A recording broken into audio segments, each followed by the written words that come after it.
പുലരിക്കായി മാറി മറയേണ്ടതോർത്ത്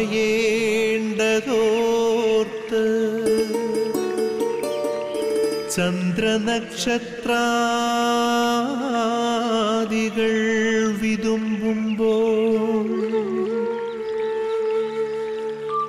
മാറ്റമില്ലാതെങ്ങും വിരാജിക്കും ദൈവമേ, അങ്ങയെ വാഴ്ത്തുന്നു ഞങ്ങൾ. ഉദിച്ചെങ്ങും പ്രഭതൂകും പാരിലെ സൂര്യരശ്മിയേക്കാൾ പ്രശോഭിച്ചെന്നും പ്രസാദമേകുന്ന ദൈവമേ, അങ്ങേ മഹിമാവെത്ര മനോജ്ഞം. പിതാവിൻ്റെയും പുത്രൻ്റെയും പരിശുദ്ധാത്മാവിൻ്റെയും നാമത്തിൽ ആമേൻ. ഈശോമിശിഹായിൽ ഏറ്റവും സ്നേഹം നിറഞ്ഞ മാതാപിതാക്കന്മാരെ, പ്രിയ സഹോദരി സഹോദരന്മാരെ, ഏറ്റവും സ്നേഹത്തോടെ എല്ലാവരെയും പ്രഭാത വിരുന്നിൻ്റെ ഈ പ്രാർത്ഥനാ ശുശ്രൂഷയിലേക്ക് ഏറ്റവും സ്നേഹപൂർവ്വം സ്വാഗതം ചെയ്യുന്നു. ദൈവാനുഗ്രഹമാണ് ഓരോ പ്രഭാതത്തിലും നമ്മെ തേടിയെത്തുന്നത്. നാം അത് അനുഭവിക്കുകയും ചെയ്യുന്നു. ഈ പ്രഭാതത്തിൻ്റെ ചുടുശ്വാസം പോലും ആ ദൈവത്തിൻ്റെ അനുഗ്രഹത്തെയാണ് നമ്മളിലേക്ക് വിളിച്ചോതുന്നത്. വളരെ പ്രത്യേകമായിട്ട് ഈ ശുശ്രൂഷ പരിശുദ്ധ അമ്മയുടെ വിമല ഹൃദയത്തിന് സമർപ്പിക്കപ്പെട്ടിരിക്കുന്ന ശുശ്രൂഷയാണ്. പരിശുദ്ധ അമ്മയെപ്പോലെ നിരന്തരം ഇതാ കർത്താവിൻ്റെ ദാസി നിന്റെ വചനം പോലെ എന്നിൽ ഭവിക്കട്ടെ എന്ന് പറഞ്ഞുകൊണ്ട് ദൈവവചനത്തിന് സ്വയം സമർപ്പിച്ചതുപോലെ നമ്മുടെയും ജീവിതങ്ങളെ സമർപ്പിക്കുവാനായിട്ട് നമുക്ക് സാധ്യമാകണം. പ്രിയമുള്ളവരെ, പരിശുദ്ധ അമ്മയുടെ മാധ്യസ്ഥം തേടി നമുക്ക് പ്രാർത്ഥിക്കാം. നന്മ നിറഞ്ഞ മറിയമേ സ്വസ്തി, കർത്താവ് അങ്ങയുടെ കൂടെ സ്ത്രീകളിൽ അങ്ങ് അനുഗ്രഹിക്കപ്പെട്ടവളാകുന്നു. അങ്ങയുടെ ഉദരഫലമായി ഈശോ അനുഗ്രഹിക്കപ്പെട്ടവനാകുന്നു. പരിശുദ്ധ മറിയമേ തമ്പുരാൻ്റെ അമ്മേ, പാപികളായ ഞങ്ങൾക്ക് വേണ്ടി ഇപ്പോഴും ഞങ്ങളുടെ മരണസമയത്തും തമ്പുരാനോട് അപേക്ഷിക്കണമേ. ആമേൻ. പരിശുദ്ധാത്മാവായ ദൈവത്തെ വിളിച്ച് പ്രാർത്ഥിക്കാം. ആത്മാവെ ഇറങ്ങി വരണമേ, ഞങ്ങളിൽ ആവസിക്കണമേ. ആത്മാവിൻ്റെ ശക്തിയാൽ നിറയപ്പെട്ടുകൊണ്ട് ഒരു പുതിയ സൃഷ്ടിയായി തീരുവാനുള്ള കൃപയ്ക്ക് വേണ്ടിയിട്ട് ആഗ്രഹിച്ച് പ്രാർത്ഥിക്കാം. പ്രിയമുള്ളവരെ, നമ്മുടെ ഓരോരുത്തരുടെയും പ്രാർത്ഥനാ നിയോഗങ്ങൾ സമർപ്പിച്ചുകൊണ്ട് ഈ നിമിഷം പ്രാർത്ഥിക്കുമ്പോൾ വളരെ പ്രത്യേകമായിട്ട് അനാഥരായിട്ടുള്ളവരെ സമർപ്പിച്ചുകൊണ്ട് പ്രാർത്ഥിക്കാം. അനാഥരായിട്ടുള്ളവർ ദൈവത്തിൻ്റെ സ്നേഹം അനുഭവിക്കുന്നതിന് വേണ്ട കൃപയ്ക്ക് വേണ്ടിയിട്ട് പ്രാർത്ഥിക്കാം. വചനം കേൾക്കുവാനായിട്ട് നമ്മെ തന്നെ ഒരുക്കാം. പരിമളത്തിനുറവയാം നറുസൗരഭ്യമാകട്ടെ ഞങ്ങളുമീ മണ്ണിൽ.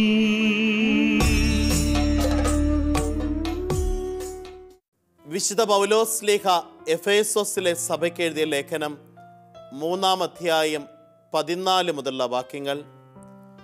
ഇക്കാരണത്താൽ സ്വർഗത്തിലും ഭൂമിയിലുമുള്ള എല്ലാ പിതൃത്വങ്ങൾക്കും നാമകരണമായ പിതാവിൻ്റെ മുൻപിൽ ഞാൻ മുട്ടുകൾ മടക്കുന്നു. അവിടുത്തെ മഹത്വത്തിൻ്റെ സമ്പന്നതയ്ക്ക് യോജിച്ച വിധം അവിടുന്ന് തൻ്റെ ആത്മാവിലൂടെ നിങ്ങളുടെ ആന്തരിക മനുഷ്യനെ ശക്തിപ്പെടുത്തണമെന്നും വിശ്വാസം വഴി ക്രിസ്തു നിങ്ങളുടെ ഹൃദയത്തിൽ വസിക്കണമെന്നും നിങ്ങൾ സ്നേഹത്തിൽ വേരുപാകി അടിയുറയ്ക്കണമെന്നും ഞാൻ പ്രാർത്ഥിക്കുന്നു. എല്ലാ വിശുദ്ധരോടുമൊപ്പം ക്രിസ്തുവിൻ്റെ സ്നേഹത്തിൻ്റെ നീളവും വീതിയും ഉയരവും ആഴവും ഗ്രഹിക്കാൻ നിങ്ങൾക്ക് ശക്തി ലഭിക്കട്ടെ. അറിവിനെ അതിശയിപ്പിക്കുന്ന ക്രിസ്തുവിൻ്റെ സ്നേഹം നിങ്ങൾ ഗ്രഹിക്കാനും അതുവഴി ദൈവത്തിൻ്റെ സമ്പൂർണതയാൽ നിങ്ങൾ പരിപൂരിതരാകാനും ഇടയാകട്ടെ. ഈശോമിശിഹായിൽ ഏറ്റവും സ്നേഹം നിറഞ്ഞ മാതാപിതാക്കന്മാരെ, പ്രിയ സഹോദരി സഹോദരന്മാരെ, വളരെ ശക്തമായിട്ട് പൗലോസ് ശ്ലീഹ എഫേസോസിലെ സഭയ്ക്ക് വേണ്ടിയിട്ട് പ്രാർത്ഥിക്കുകയാണ്. എന്തിനു വേണ്ടിയിട്ട്? യേശു ക്രിസ്തുവിൻ്റെ സ്നേഹത്താൽ അവർ നിറയപ്പെടുവാനും തമ്പുരാന്റെ സ്നേഹത്തിൻ്റെ ആഴവും വ്യാപ്തിയും ഉയരവും നീളവും മറ്റു വിശുദ്ധരോട് എന്നതുപോലെ ആ മക്കളും അനുഭവിക്കുന്നതിന് വേണ്ടിയും ദൈവത്തിൻ്റെ രക്ഷ ജീവിതത്തിൽ അവർ സ്വന്തമാക്കുന്നതിന് വേണ്ടിയിട്ടും പ്രാർത്ഥിക്കുകയാണ്. ഈ 3 കാര്യങ്ങൾ വിശ്വാസികൾ, ക്രൈസ്തവരായ നമ്മളുടെ ജീവിതത്തിലും ആഴമായിട്ട് സംഭവിക്കേണ്ട ഒന്നാണ്. ഒന്നാമതായിട്ട് ക്രിസ്തുവിനെ അറിയുക. പ്രിയമുള്ളവരെ, ക്രിസ്തുവിനെ അറിയുക എന്ന് പറഞ്ഞാൽ ക്രിസ്തുവിൻ്റെ സ്നേഹത്തെ അറിയുക എന്നതാണ്. വചനം നമ്മോട് പറയുകയാണ്, പിതാവായ ദൈവം ലോകത്തെ അത്രമാത്രം സ്നേഹിച്ചു തൻ്റെ ഏകജാതനെ നൽകുവാൻ തക്കവണ്ണം. എന്താണ് സംഭവിക്കുന്നത്? തൻ്റെ ഏകജാതനെ നൽകാൻ തക്കവണ്ണം അവിടെ നമ്മെ സ്നേഹിച്ചു. ആ ഏകജാതൻ തൻ്റെ അവസാനത്തുള്ള രക്തം വരെ മനുഷ്യകുലത്തിൻ്റെ പാപപരിഹാരത്തിനായിട്ട് ബലിയായിട്ട് സമർപ്പിച്ചുകൊണ്ട് എന്താണ് സ്നേഹമെന്ന് നമുക്ക് വെളിപ്പെടുത്തി തന്നു. ഈ സ്നേഹത്തെ എത്രമാത്രം ജീവിതത്തിൽ സ്വന്തമാക്കുവാനായിട്ട് സാധിക്കുന്നു. എപ്രകാരം ക്രിസ്തു നമ്മെ സ്വന്തമായിട്ട് ഗണിച്ചതുപോലെ ആമോസ് പ്രവാചകന്റെ പുസ്തകം 3-ാമത്തെ അധ്യായം 2-ാമത്തെ വാക്യം പറയുകയാണ്, ഭൂമിയിലെ സകല ജനതകളിലും വെച്ച് നിങ്ങളെ മാത്രമാണ് ഞാൻ സ്വന്തമായി ഗണിച്ചത്. നിങ്ങളെ മാത്രമാണ് ഞാൻ സ്വന്തമായിട്ട് ഗണിച്ചത്. പ്രിയമുള്ളവരെ, യേശു ക്രിസ്തുവിൻ്റെ സ്നേഹത്തെ ജീവിതത്തിൽ ആവുന്നത്ര അനുഭവിക്കുവാനായിട്ട് ക്രിസ്തു തൻ്റെ തിരുരക്തത്തിലൂടെ ഒഴുക്കി വിശുദ്ധീകരിച്ച് നമുക്ക് നൽകുന്ന ഈ സ്നേഹത്തെ ജീവിതത്തിൽ ആവുന്നത്ര അനുഭവിച്ചുകൊണ്ട് ജീവിതത്തെ കൃപയാക്കി മാറ്റുവാനായിട്ട് ഓരോ വിശ്വാസിയുടെയും ജീവിതത്തിൽ സാധ്യമാകണം. വചനം നമ്മോട് പറയുകയാണ്, യോഹന്നാന്റെ സുവിശേഷം 3-ാമത്തെ അധ്യായം 16-ാമത്തെ വാക്യം, അവനിൽ വിശ്വസിക്കുന്ന ഏവനും നശിച്ചു പോകാതെ നിത്യജീവൻ പ്രാപിക്കുന്നതിന് വേണ്ടി തൻ്റെ ഏകജാതനെ നൽകുവാൻ തക്കവണ്ണം ദൈവം ലോകത്തെ അത്രമാത്രം സ്നേഹിച്ചു. വീണ്ടും വചനം പറയുകയാണ്, യോഹന്നാന്റെ സുവിശേഷം 13-ാമത്തെ അധ്യായം 1-ാമത്തെ വാക്യം, ലോകത്തിൽ സ്വന്തമായുള്ളവരെ അവൻ സ്നേഹിച്ചു, അവസാനം വരെ സ്നേഹിച്ചു. ലോകത്തിൽ സ്വന്തമായുള്ളവരെ അവൻ സ്നേഹിച്ചു, അവസാനം വരെ സ്നേഹിച്ച അവൻ്റെ ആ ഒരു സ്നേഹത്തിൻ്റെ തികവിനെ എത്രമാത്രം അനുഭവിക്കുവാനായിട്ട് ജീവിതത്തിൽ നമുക്ക് സാധിക്കുന്നു. ഒന്നാമതായിട്ട് ക്രിസ്തുവിൻ്റെ സ്നേഹത്തെ അനുഭവിക്കുക. രണ്ടാമതായിട്ട് ക്രിസ്തു സ്നേഹത്തിൻ്റെ കൂട്ടായ്മയ്ക്ക് യോജിച്ച വ്യക്തിയായിട്ട് തീരുക. പ്രിയമുള്ളവരെ, ക്രിസ്തു സ്നേഹത്തിൻ്റെ കൂട്ടായ്മയ്ക്ക് യോജിച്ച വ്യക്തിയാവുക. എന്താണ് ക്രിസ്തു സ്നേഹത്തിൻ്റെ കൂട്ടായ്മ എന്ന് പറയുന്നത്? അത് വിശുദ്ധരുടെ കൂട്ടായ്മയാണ്, അത് സ്വർഗവാസികളുടെ കൂട്ടായ്മയാണ്.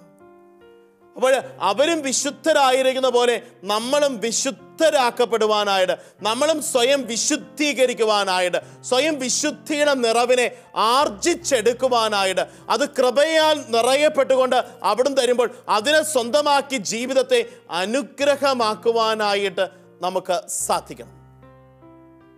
നമ്മുടെയൊക്കെ കൊച്ചു ജീവിതത്തിലേക്ക് നോക്കിക്കേ, എത്രമാത്രം ആ ഒരു വിശുദ്ധിയുടെ നിറവില്, വിശുദ്ധരോട് ചേർന്ന് നിൽക്കുന്ന വിശുദ്ധിയുടെ നിറവില് ആഴപ്പെടുവാനായിട്ട് സാധ്യമാവുകയാ.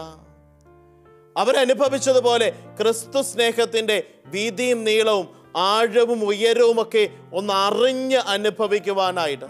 ഇന്ന് പലരോടും ചോദിക്കും, പറയാറുണ്ട്, ഈശോ നിന്നെ സ്നേഹിക്കുന്നുണ്ടോ? അവൻ പറയും, ഈശോനെ സ്നേഹിക്കുന്നുണ്ട്. എങ്ങനെ സ്നേഹിക്കുന്നു? അതെനിക്കറിയത്തില്ല. പ്രിയമുള്ളവരെ, തമ്പുരാന്റെ സ്നേഹത്തെ ഒന്ന് കൃത്യമായിട്ട് അറിയാനായിട്ട് സാധിക്കണം.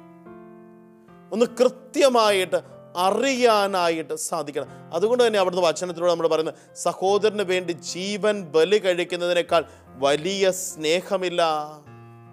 സഹോദരന് വേണ്ടി ജീവൻ ബലി കഴിക്കുന്നതിനേക്കാൾ വലിയ സ്നേഹമില്ല. അവിടുന്ന് ശക്തമായിട്ട് നമ്മളോട് പറയുകയാണ്. നമ്മുടെയൊക്കെ ജീവിതത്തിൽ ഈ ഒരു സ്നേഹത്താൽ നിറയപ്പെടുവാനായിട്ട്, കൃപയെ സ്വന്തമാക്കിക്കൊണ്ട് ജീവിക്കുവാനായിട്ട് സാധിക്കുക. പ്രിയമുള്ളവരെ, മൂന്നാമതായിട്ട് നമ്മുടെ ജീവിതത്തിലും ഈ സ്നേഹം ഒഴുകിയിറങ്ങുമ്പോൾ എന്ത് പ്രത്യുത്തരം കൊടുത്തുകൊണ്ട് ജീവിക്കാനായിട്ട് സാധിക്കുന്നു. എന്ത് പ്രത്യുത്തരം എൻ്റെ ജീവിതത്തിൽ നിന്ന് കൊടുക്കാനായിട്ട് സാധിക്കുന്നു. സ്നേഹന്മാരുടെ ജീവിതത്തിലേക്ക് നോക്കിക്കേ, യേശുക്രിസ്തുവിൻ്റെ സ്നേഹത്തിൻ്റെ ആഴവും വ്യാപ്തിയും അവർ മനസ്സിലാക്കിയപ്പോൾ ആ സ്നേഹത്തിന് വേണ്ടിയിട്ട് സ്വന്തം ജീവൻ ബലി കഴിക്കാനായിട്ട്, രക്തസാക്ഷിത്വം ഭരിക്കാനായിട്ട് അവർ തയ്യാറായി. ആദിമസഭയുടെ ജീവിതത്തിലേക്ക് നോക്കിക്കേ, മതപീഡനത്തിൻ്റെ സമയത്ത് നോക്കിക്കേ, അവർ യേശുവിൻ്റെ സ്നേഹത്താൽ നിറയപ്പെട്ട് കഴിഞ്ഞപ്പോൾ തങ്ങളുടെ ജീവിതത്തിലുണ്ടാകുന്ന സകലതിനെയും അവർ ഉച്ഛിഷ്ടം പോലെ കരുതുകയും തമ്പുരാൻ്റെ സ്നേഹമാണ് എൻ്റെ ജീവിതത്തിൻ്റെ സർവവും എന്ന് അവർക്ക് പറയുവാനായിട്ട് സാധിക്കുക. അതുകൊണ്ട് തന്നെ വചനം നമ്മോട് പറയുന്നത് സ്നേഹമാണ് സർവോത്കൃഷ്ടം. സ്നേഹമാണ് സർവോത്കൃഷ്ടം. നമ്മുടെ ജീവിതത്തിൽ ഈ ഒരു തമ്പുരാൻ്റെ സ്നേഹത്താൽ നിറയപ്പെടുവാനായിട്ട് എനിക്ക് സാധിക്കണം.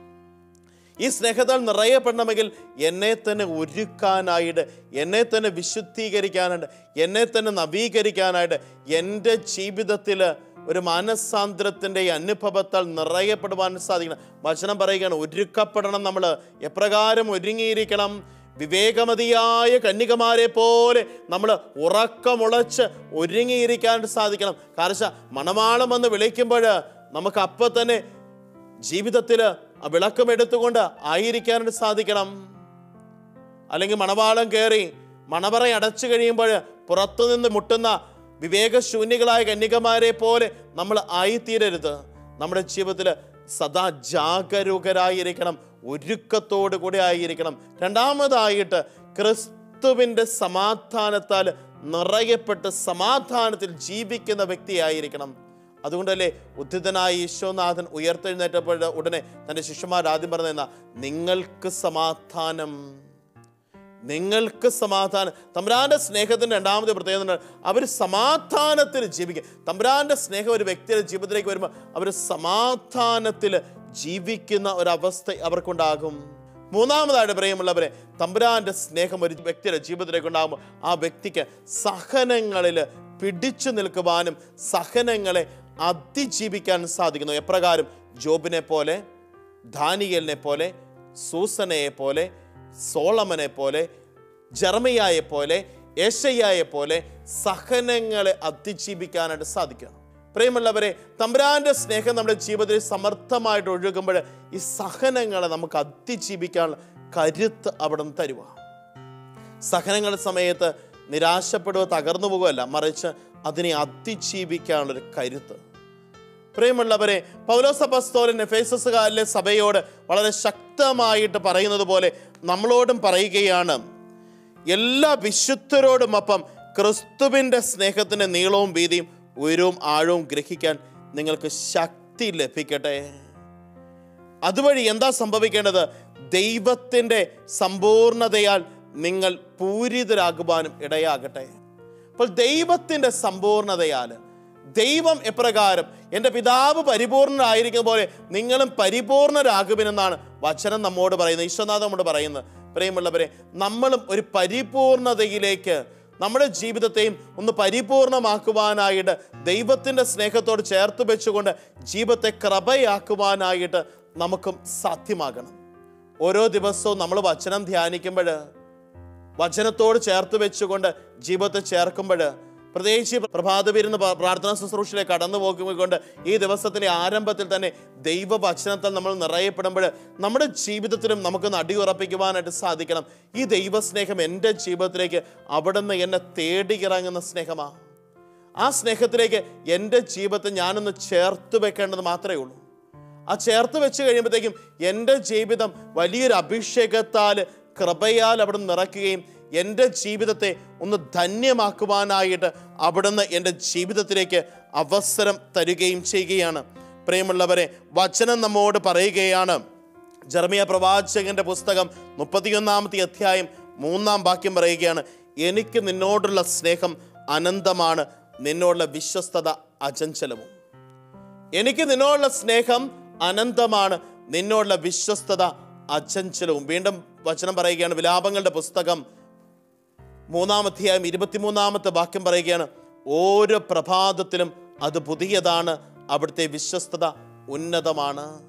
ഓരോ പ്രഭാതത്തിലും അത് പുതിയതാണ്, അവിടുത്തെ വിശ്വസ്തത ഉന്നതമാണ്. പ്രിയമുള്ള ദൈവജനമേ, നമ്മുടെ ജീവിതത്തിലും അവിടുത്തെ വിശ്വസ്തത ഉന്നതമാണ്. അവിടുത്തെ വിശ്വസ്തത അത് പുതിയതാ, അത് ഉന്നതമാ. ആ വിശ്വസ്തതയിലേക്ക് നമ്മുടെ ജീവിതത്തെ എത്രമാത്രം നമ്മൾ ചേർത്ത് വെക്കുന്നുണ്ട്, ചേർത്ത് വെക്കാനായിട്ട് സാധിക്കണം.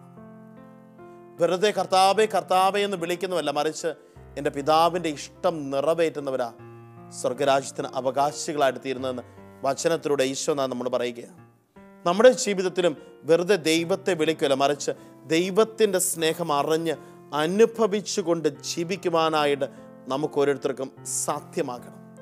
പ്രിയമുള്ള ദൈവജനമേ, ഈ ശുശ്രൂഷയുടെ സമയത്തായിരിക്കുമ്പോൾ ഇന്നേ ദിവസം ദൈവത്തിൻ്റെ കൃപയും സ്നേഹവും ജീവിതത്തിൽ അനുഭവിക്കുവാനായിട്ട്, അവൻ്റെ സ്നേഹം വിശുദ്ധരുടെ സമൂഹത്തോട് ചേർന്ന് നിന്നുകൊണ്ട് അനുഭവിച്ചുകൊണ്ട് ഒരു അനുഗ്രഹമാക്കാനായിട്ട് നമുക്ക് പറ്റണം. ദൈവം ആവശ്യപ്പെടുക നമ്മളിന്ന്. അവൻ ആവശ്യപ്പെടുമ്പോൾ അതിനൊരു ശരിയായ പ്രത്യുത്തരം കൊടുത്തുകൊണ്ട് ജീവിതത്തെ അനുഗ്രഹമാക്കാനുള്ള കൃപയ്ക്ക് വേണ്ടിയിട്ട് ഏറ്റവും തീക്ഷ്ണമായിട്ട് പ്രാർത്ഥിക്കുകയും ആഗ്രഹിക്കുകയും ചെയ്യാം. ആബാ പിതാവേ, സ്നേഹാഗ്നിയാൽ ജ്വലിക്കട്ടെ മക്കളാ ഞങ്ങളെല്ലാം.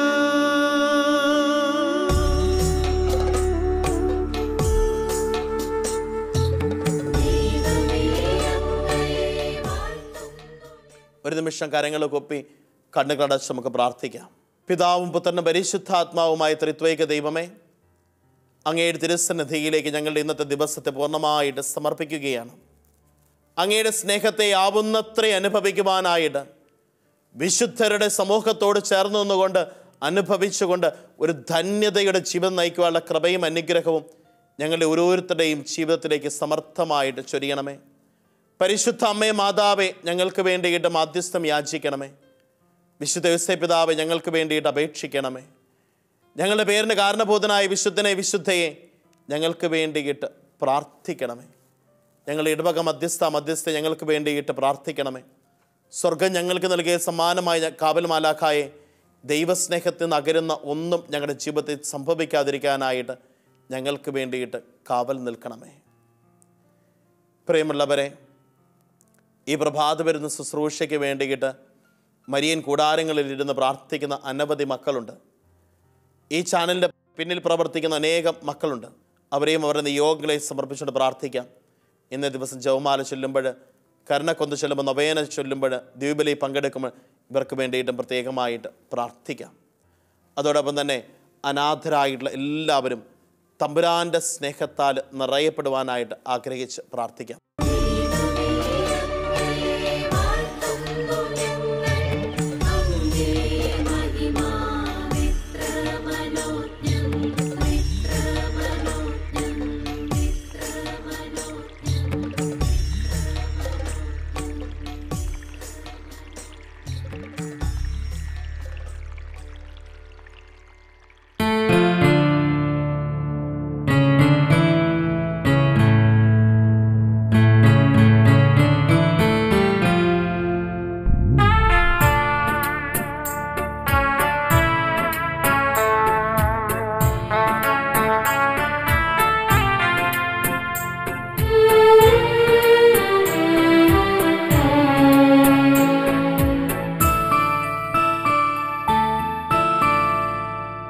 കനിവിൻ കവാടമിതാ, കരുതുന്ന സ്നേഹമിതാ, കരയുമ്പോൾ നിന്റെ ചാരേ അണയുന്നു മോചകൻ, അഭയമേകും സ്നേഹിതൻ, അരുകിൽ നിന്നെ ചേർത്തിടും. ഹൃദയം നിറയെ സ്നേഹം പകരും.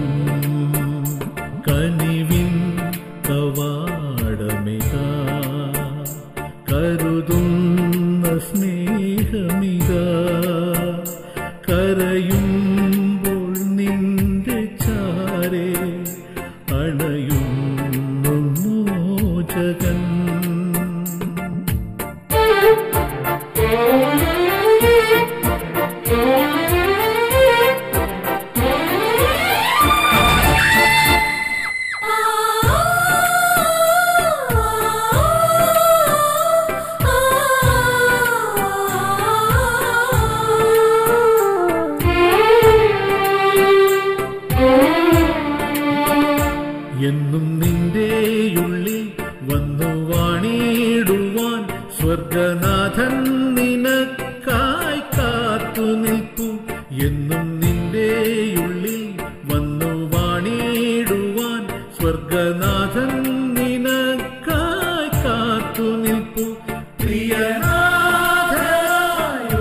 കീഴുവിൻ നിന്റെ മാനസം ദിനവും. പ്രിയനാഥനായൊരു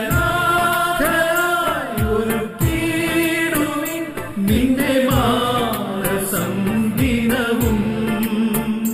നിന്റെ പ്രാണനിൽ കുളിരായവൻ എന്നും നിറഞ്ഞു നിന്നിടും. കനിവിൻ കവാടമിതാ, കരുതുന്ന സ്നേഹമിതാ. കരയുമ്പോൾ നിന്റെ ചാരെ അണയുന്നു മോചകൻ.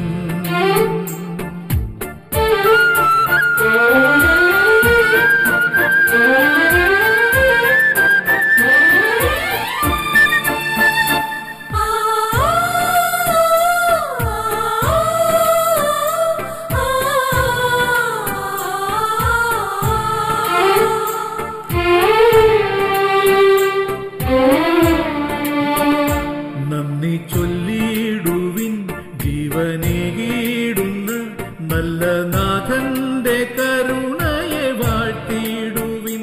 നന്ദി ചൊല്ലിടുവിൻ ജീവനേകിടുന്ന നല്ല നാഥന്റെ കരുണയെ വാഴ്ത്തിടുവിൻ. പ്രിയനേശുവിൻ വഴി തേടുവിൻ, നിന്റെ ജീവിതം ധന്യം. പ്രിയനേശുവിൻ വഴി തേടുവിൻ, നിന്റെ ജീവിതം ധന്യം. നിന്റെ പാതയിൽ മാർഗദീപമായി അവൻ തെളിഞ്ഞു നിന്നിടും. കനിവിൻ കവാടമിതാ, കരുതുന്ന സ്നേഹമിതാ. കരയുമ്പോൾ നിന്റെ ചാരെ അണയുന്നു മോചകൻ. അഭയമേകും സ്നേഹിതൻ അരുകിൽ നിന്നെ ചേർത്തിടും. ഹൃദയം നിറയെ സ്നേഹം പകരും.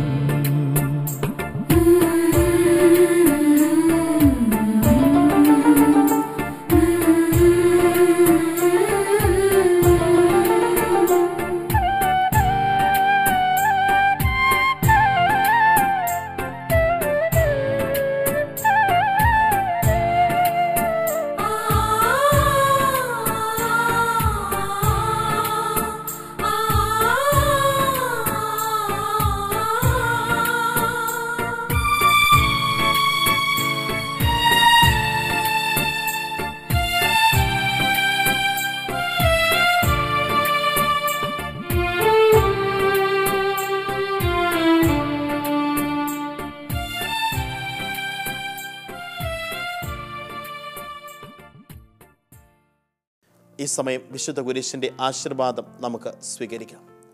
കരങ്ങൾ കൊപ്പി കണ്ണുകളടച്ച് ശിരസ് കുമ്പിട്ട് തീക്ഷ്ണമായിട്ട് പ്രാർത്ഥിക്കട്ടെ. നമ്മുടെ കർത്താവ് ഈശോ മിശിഹായുടെ കൃപയും പിതാവായ ദൈവത്തിൻ്റെ സ്നേഹവും പരിശുദ്ധാത്മാവിൻ്റെ സഹവാസവും നാം എല്ലാവരുടെയും കൂടെ ഉണ്ടായിരിക്കട്ടെ, ഇപ്പോഴും എപ്പോഴും എന്നേക്കും. ആമേൻ. എല്ലാവർക്കും നല്ലൊരു ദിവസം ഏറ്റവും സ്നേഹത്തോടുകൂടി ആശംസിക്കുകയും പ്രാർത്ഥിക്കുകയും ചെയ്യുന്നു. ദൈവം നമ്മെ ഓരോരുത്തരെയും സമർത്ഥമായിട്ട് അനുഗ്രഹിക്കട്ടെ. ആമേൻ.